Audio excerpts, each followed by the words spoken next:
Olá, sejam muito bem-vindos aos Diálogos com John Dewey. No episódio de hoje, abordamos os dilemas e os exemplos pedagógicos contidos no texto Interesse e Esforço, publicado em 1913.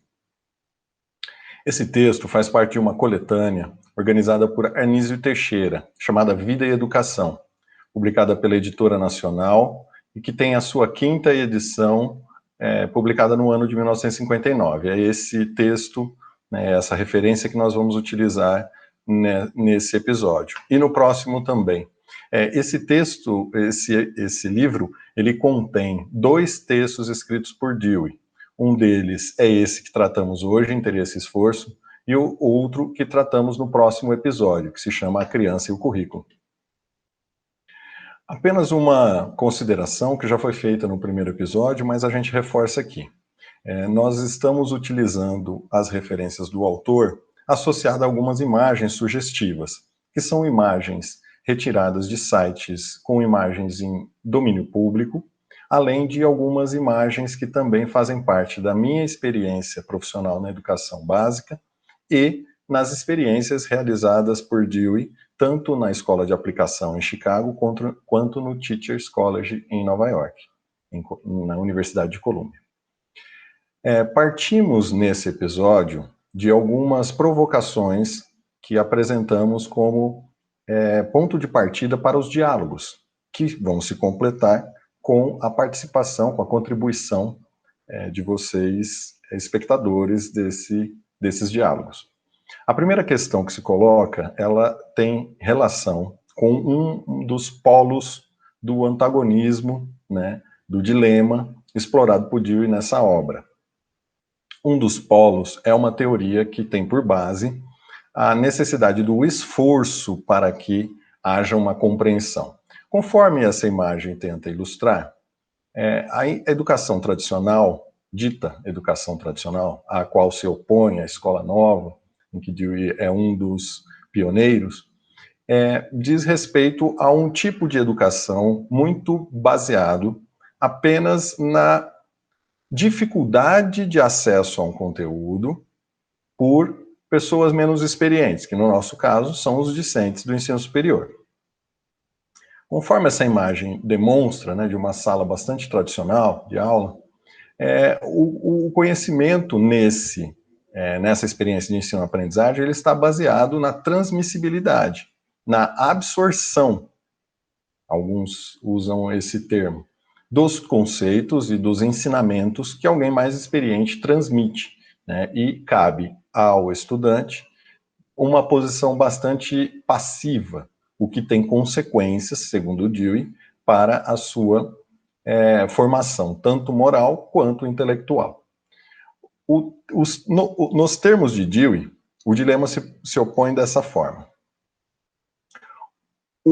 A teoria do esforço, ela pode trazer como consequência negativa ou formar um homem estreito e fanático, obstinado e irresponsável nas suas crenças e princípios pré-concebidos, ou de caráter mecânico, rígido e ininteligente, onde falta a seiva vital do interesse espontâneo.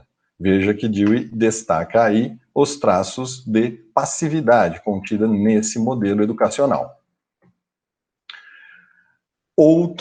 Outro questionamento que Dewey apresenta. Se as condições externas são tais que a criança, no nosso caso o discente, não pode pôr toda a sua atividade no trabalho que tem de realizar, então aprende de um modo quase miraculoso a fornecer a esse material escolar a quantidade exata de atenção necessária para satisfazer as exigências do professor.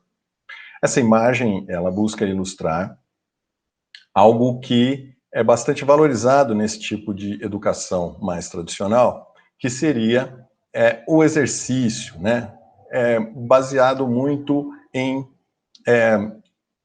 atividades que se relacionam como uma tabuada ou como a aplicação de determinadas regras ortográficas e que depende de um trabalho bastante diligente, atencioso, minucioso, em que o estudante passa a utilizar alguns dados sobre uma determinada norma, uma determinada regra, e cabe a ele bastante seguir essas orientações e cumprir conforme o desejado, conforme o requisitado.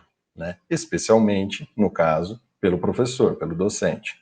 Então, nesse sentido, Dewey está destacando que, quando nós fortalecemos demais essa realidade de que só se aprende por meio de um esforço, de muito trabalho dedicado, de muita abnegação, inclusive, nós estamos criando na personalidade desse estudante uma cisão, uma dicotomização entre aquilo que é interessante e aquilo que é necessário fazer, né?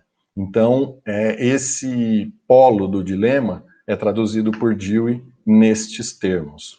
O outro polo do problema está numa teoria ainda muito incipiente dentro da escola nova, naquele momento histórico, por exemplo, de que devemos trabalhar com o interesse da criança.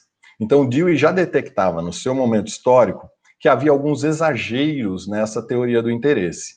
Então, ele também aborda como se uma educação é muito pautada num polo restrito, como o da teoria do interesse, isso causa determinadas consequências negativas, conforme ele destaca. Na página 86, por exemplo, ele fala: tudo se torna brinquedo e diversão. No fundo, dissipação de energia. A vontade não colabora, não intervém. Somente as atrações externas e as distrações passam a merecer atenção. A imagem colocada nesse slide, ela traz uma dimensão de um trabalho que tem uma relação com aquilo que é da afeição do estudante. Vocês podem observar que as imagens não apresentam uma forma bastante estereotipada. Foram dadas algumas sugestões, algumas comandas, e os estudantes realizaram suas atividades conforme o seu interesse. Portanto, podemos ver que a padronização é sacrificada, mas em oposição, nós temos um ganho muito grande no sentido do envolvimento que o estudante tem com essas atividades. Conforme nós exploraremos até o fim do episódio, Dewey chama a atenção de que é necessário cuidado para essas iniciativas. Um dos principais problemas, os principais problemas, Dewey destaca nesse slide. Página 95 e 94, ele apresenta as seguintes considerações. Divagação e fantasia intelectual sem propósito e sem fim, porque não são trazidas para a ação.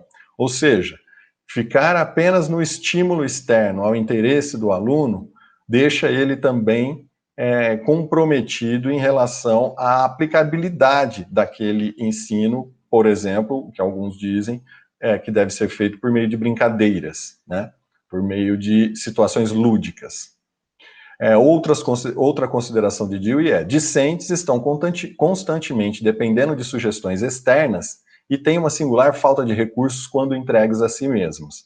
Veja que eu intentei colocar nesse slide uma imagem que apresenta exatamente aquilo que Dewey chama atenção como algo desejável dentro da educação, ou seja, a criança não pode viver a sua própria sorte, mesmo que ela esteja realizando atividades que sejam do seu interesse.